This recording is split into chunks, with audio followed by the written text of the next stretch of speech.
Want to welcome everybody to the PDR Workshop show. As always, I am joined here with Dave-O from Dentless Touch. And let's start with our sponsors. Blim Tools, Mobile Tech RX, and Dentcraft Tool Guys. If you want to support the show, please just head over to their website and, spend some money with them. That helps us. We don't have a GoFundMe account or any of that stuff. Just support our sponsors, and that helps support the show. That's it. Pretty simple. Our monthly giveaway this time around is the inspection wedge. Anybody's interested? It's a perfect R&I tool, I think. Very creative. Got to support our fellow PDR technician that came up with this idea. Hope he is super, super successful. I've heard he's gotten a lot of requests on R&I guys, bodymen. Some industrial fields are looking for a wedge like this. So kudos to him. Hopefully this becomes even more of a success than he thought. So we'll be giving this away. This is my personal one, so it's kind of beat up. We won't be giving that one away. But we'll be giving you a brand new one. Link will be in the description below if you want to sign up, participate in the giveaway. Nice. So, Dave, we've been on this thing now for a couple of weeks with this new setup. We always start out with the news now. So what we got? Actually, I just came across an article, and it was talking about autonomous semi-trucks. Wow. So, I mean, that makes sense, right? To me, it's just kind of crazy. It's just showing, we were kind of talking about projections of the auto industry, I think a couple of weeks ago. Mm-hmm. And this just kind of, when you think about it, how crazy just driverless semi-trucks will be on the road, jobs, how's that going to affect it? How's that going to affect the automotive business? It was the first one. It was in Florida. It drove 9.7 miles. It was the first time it was actually able to, or a semi-truck was driven without an actual driver, a driverless semi. So it was like completely self-driving, or the driver was remote, completely self-driving. It was just completely self-driving. Yeah. I read an article that the driving, that like deliveries and just, stuff like that, taxis and stuff like that, that is the largest pool of employees. Really? Just drivers. It makes sense. I don't know how many cars on the road, 30, 40, a million cars on the road every day, probably way more than that. So, half of them are drivers, for a career. You got taxi cab, deliveries. All kinds of stuff. Yeah. So it is an industry. Obviously every billionaire understands you just have to, when you invest, you want to invest and impact more people. So if that's one of the largest industries that they have an opportunity to make autonomous, they're not letting up. They're not going to. Then the next thing is space. So who's doing that? Elon Musk? Yeah, he's not that crazy. We were just talking about that too, about just driverless cars. How's that going to affect just PDR in general and stuff? So perfect. I just see more and more autonomous things happening, which is not concerning, but I wouldn't say scary. Just it's, to me, I just like to see to me, it just gives me kind of a projection of what automakers and stuff like that are kind of leaning towards, which helps kind of with the future of just PDR, I think. And it's not, I don't say it's scary to think about, but it's definitely something to think about, just for the future, just with the industry and stuff like that, where, cars and automotive as a whole is going. Mm-hmm. You have to be involved in that, right? Yeah. This is your realm. You can't be oblivious to what's going on. Yeah. I'm not a huge mechanical guy when it comes to cars. But I do just enjoy the overall, beauty just of a car in general. Right. So that's kind of where I get my thing. But yeah, I think this is kind of crazy. Driver like semi trucks too. It's not just like a little commercial. That can do some damage. If it messes up. It's kind of crazy. Kill some people. Yeah. Well, what's next, Dave? What's else? Kind of. Kiko dead center tabs back in stock. Well, I think after the show, I'll go ahead and place an order because I lost all of mine. So I think I have one of yours, I think, actually, honestly, but I know we do need to order more just because they're small, so they can get lost really easy, but they work. I love them. I love them. That is the new tab. So kudos to Kiko. You've built one heck of a tab. Dead center tabs. If you don't have it and you're a tech, definitely go on any one of those Dentcraft. They may be selling it. Try them first, and if not, jump on Kiko. But they're back in stock at Kiko, is what Dave is saying. So our topic for today is quick repairs versus quality repairs. Which one is more lucrative? That's a tough one. It is tough. Why is we're on that kind of organization. Why is this even a topic, Dave? Like that. I question it every day. I mean, not every day, I guess every month, because we pour out a lot. It's a lot of effort to continue to keep providing quality repairs. Not for myself. For newer techs, they end up spending twice as long on repairs, and they're already 2 to 3, 4 hours in, and now it's a 6, 7 hour repair. We don't get that money back at all. Nope. And it is. It takes longer for a technician to be up to speed because we do not. There's certain criteria that the technician has to be able to do. Right. We have a way that we gauge, not judge. What is the word? Like evaluate each technician. Yeah. And then they're able to be sent out to do retail repairs. So, and that process tends to take a year to 2 years before they can even touch a retail car. So now it goes down. Now that's the question: quality repairs or fast repairs, which is basically about 90%, like getting it 90%, and just say to the customer, maybe you explain to the customer up front, hey, I can only get it 90%. You're happy with the 90. Yeah. Which one's more lucrative? We're gonna discuss that right now. What do you think?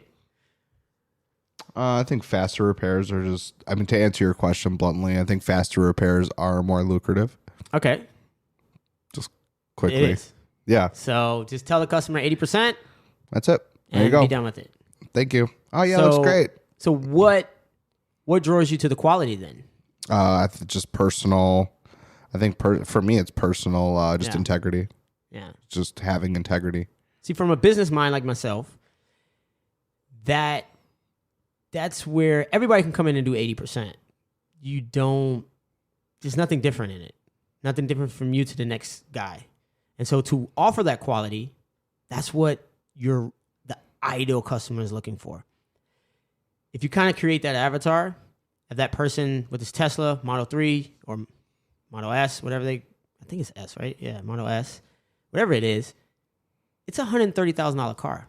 Do you think they want 80%? Do they go to the dealership and say, I want 80% of the mechanical work done? Right. Just leave the rest.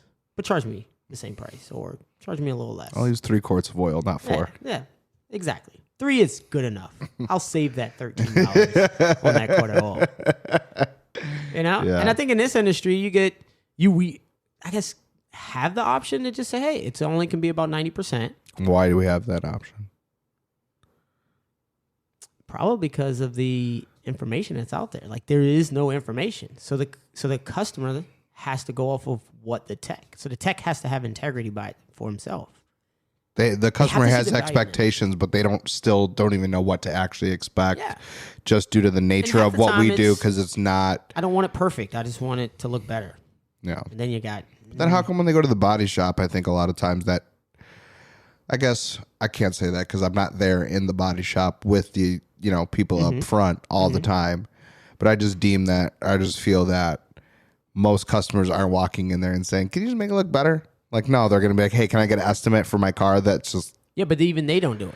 Like I've been in body shops. And yeah, we won't just put your bumper back on. We'll right. Yeah. We'll see what's damaged behind it. They do it correctly. We have to do a full. We have to. It may change how the orange pill look, but it's still the color may be two-tone or tri-tone. But they're trying, right? Right. They can't match the what a factory can do. They're all neither can we, right? I guess neither will we. But I'll tell you one thing. The factory uses PDR before they go anywhere near paint. Yeah. Because they know it's not. They're not going to be dipping that car, running it back through the system. It's just going to be another body shop. I mean, we doing the work. met in plenty of techs. Dwayne Push and Polish, GM Tech. Mm-hmm. You know, he was working. He was around the line. I think they got one in Georgia, a little BMW facility where. Carolinas, I think, have one. I think something like that. They have BMW as well. There's a lot of techs coming from actual factory location plants. Yeah. And that's they wet sand there. Are those quality or are those fast? Well, it's got to be quality. Yeah. I would think. I've never had an issue with a brand new car. Yeah, I can't say. Even when in wet sand, when people wet sand the car, brand new cars are not bad. I've seen factory wet sand. Yeah. Can't tell me it's not. They're all over BMWs. I'm starting to see them in GM cars now, a little dirt in the paint, and you can see it's wet sand. Customer probably doesn't see it, but I see it. Well, we do it every day, yeah. Of course. So we got the quick repairs and the quality repairs. We know it's more lucrative in the short term. If you're trying to grow a business and distinguish yourself from the rest of the competition that's who's in your probably market. doing fast repairs. Right. Yeah, exactly, because they're in it for the quick buck. I think we both can agree that the quality repairs is going to be a little more long term. Yeah. It's the reputation of your name, it's just way better, I think. I'd rather be known for not the quick guy, but the best guy. No, I saw him get that one dent out that I knew no one else. No, you should have seen it. It was crazy. Yeah.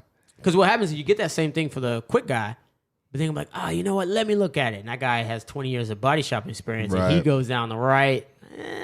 Okay, yeah, you paid what? Yeah. I still see a little. It was right there in the center of the door, right? Yeah. Oh, yeah, I'm okay with that. Deep down inside, he's not okay. He thought it was stellar.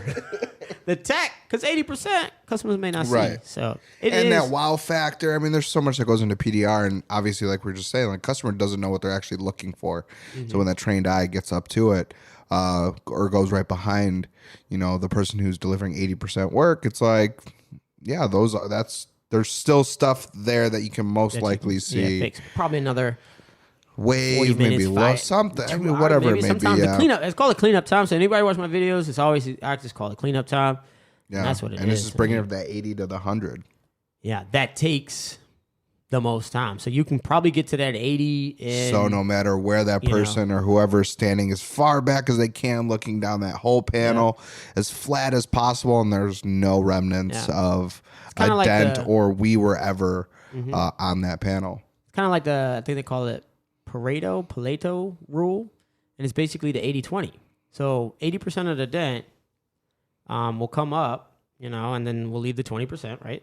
But then the last 20% will take 80% of the time. And that's you can always, now it's some variables in it, but it's always that 80-20 rule. So 80% of your customer base gives you 20% of your profits or something like that. It's always, so you can kind of dial in to where to invest your time. That's the Pareto, I think it's called Pareto rules. So it's the 80-20 rule. They got books on it, stuff like that. So I mean, I think to me, I enjoy just quality repairs. I enjoy that wow factor, like I said, from the customer, but I enjoy the wow factor knowing that I did a good job and that it's really coming from like a good place of, wow, that really looks good. And I know that there's no one going to be coming behind and actually really checking that work. That's what I strive to do every single time. Yeah. It's funny because then I try to do that in a fast way. Mm-hmm. Of course, because you got to be profitable. That's the only way you're going to stay in business. So that's what I try to do. I try to do quality repairs and keep fast. Yeah, and just in a timely manner. For sure. Yep. So if you were a new tech and money was really tight for you, you really needed that money, how would you go about that? Meaning it takes you probably twice, or if not 3 times as long as an experienced tech. And so the market, you may not be able to get what it takes, the time it takes you. If it takes you 3 times long, it's not like they're going to pay you. Right. We don't have that luxury of, I always use an example of the guy that snaked my drain. He said, look, here's a flat fee, and for every hour, it's going to be $150. If he was a rookie or not, guess what? He's still going to make his money. Yeah. We don't have that option. And probably body men don't have it. Mechanics don't have it. I've seen mechanics sit on cars. They say they're only getting paid for 6, and they end up taking them 2 days because of some rusted bolt or something like that. But that's it. You kind of take the good with the bad. Yeah, and we do as well. That's going to be a lot of bad for a new tech. There's times where cars take us, a lot longer than we expected, or sometimes it goes shorter. Just depending on the situation. But fast to me, I mean, speed in this industry, I think speed just comes with just time rather than like focusing on the speed.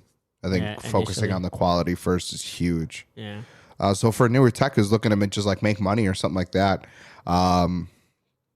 it's tough, right? It's very tough. It's a fine line. He's got to figure out what type of company does he want, what messages he want to portray. Does he want it all? Does he want to capture everything? I want my phone to nonstop ring. Well, then faster repairs are probably going to be but they come with their own headaches too. Yeah, I mean, you're probably going to be leaning towards the faster repairs, but the quality's probably going to suffer. You're not going to have as much time to get that last little low out, knock down that last bit of crown. You're just going to, no, it's fine. It's 80%. Yeah. You want to deliver on that quality. Just that hearing that, I'm just like, ugh. Yeah, you know how it goes. Why not? Just push it up and get it 100%. Yeah. But then, I mean, it's situational, like dealership stuff. Like you're answering every phone call. You got body shops looking for last minute stuff that they just painted. And now they want us to come over, drop everything you're doing, come over there. Can you fix this real quick? I'm trying to deliver it in 2 hours. And it's like, yeah, there's nothing you can do. Here I am trying to do this quickly, a fast repair for you, but you want quality. I mean, it's a fine line.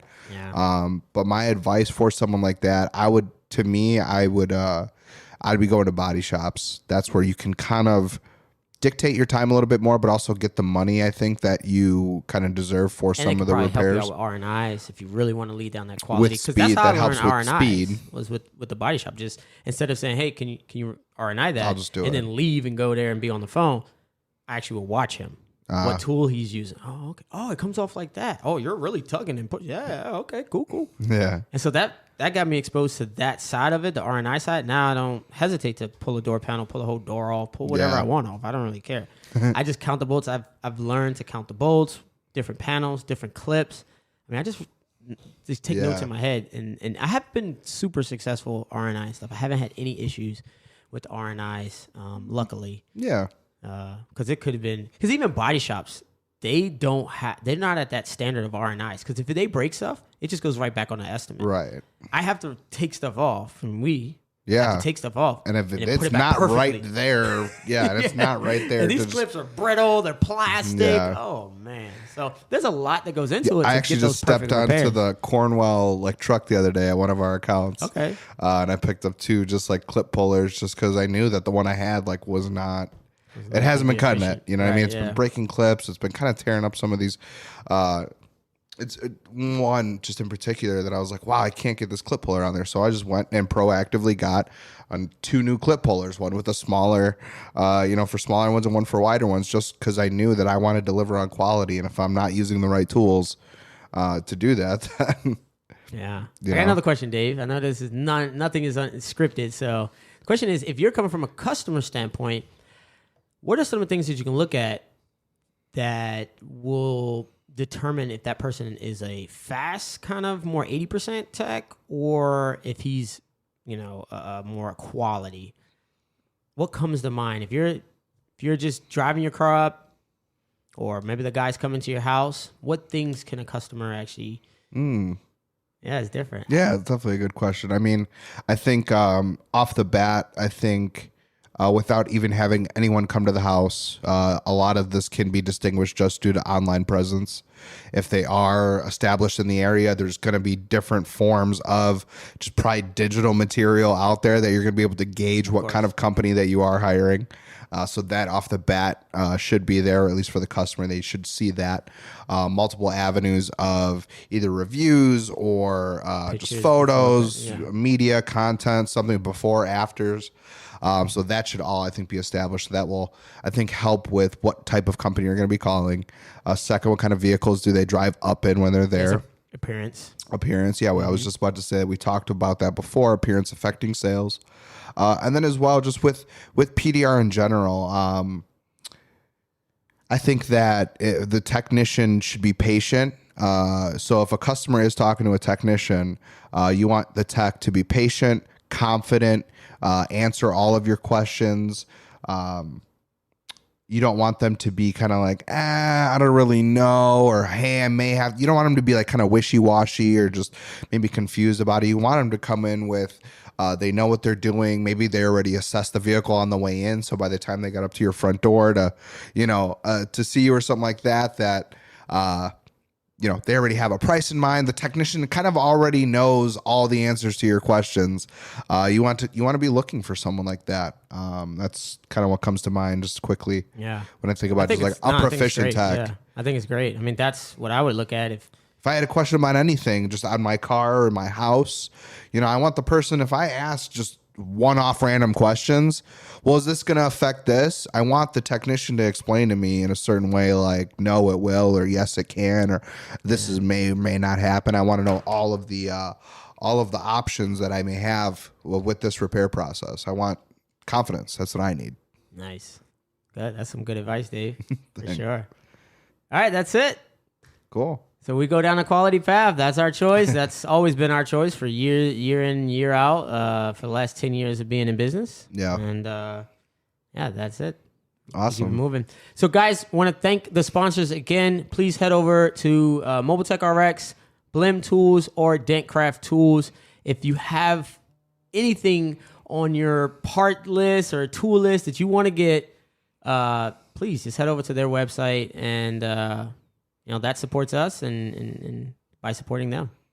So thanks, guys, and we'll see you guys on the next one. See ya. Peace.